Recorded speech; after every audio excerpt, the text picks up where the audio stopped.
بسم اللہ الرحمن الرحیم۔ السلام علیکم۔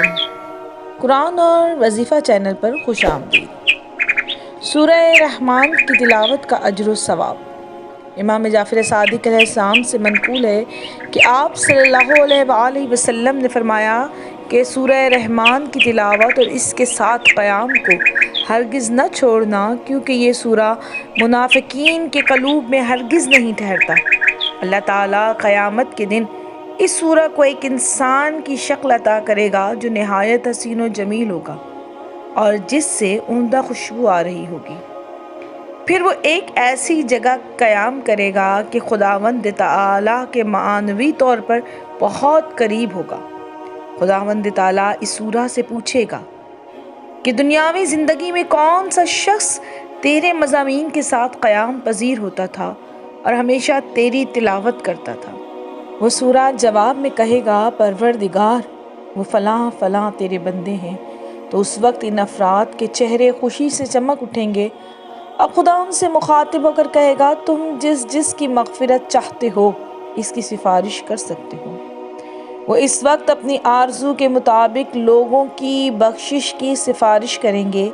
اس سے کہا جائے گا کہ تو جنت میں داخل ہو جا اور جہاں چاہتا ہے سکونت اختیار کرے۔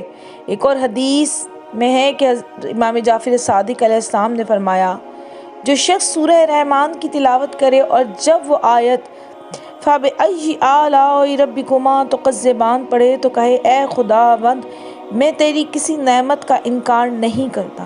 اگر وہ رات کو تلاوت کرے اور اسی رات انتقال کر جائے تو وہ شہید قرار پائے گا۔ اسی طرح اگر وہ دن کو تلاوت کرے اور اسی دن انتقال کر جائے تو بھی شہید قرار پائے گا۔ رسول اکرم صلی اللہ علیہ وسلم نے فرمایا، جو شخص سورہ رحمان کو پڑھے تو اللہ تعالیٰ اس کی نعمتوں کی شکر گزاری کا حق کہ جو اسے عطا کی گئی ہیں خود ادا کرے گا۔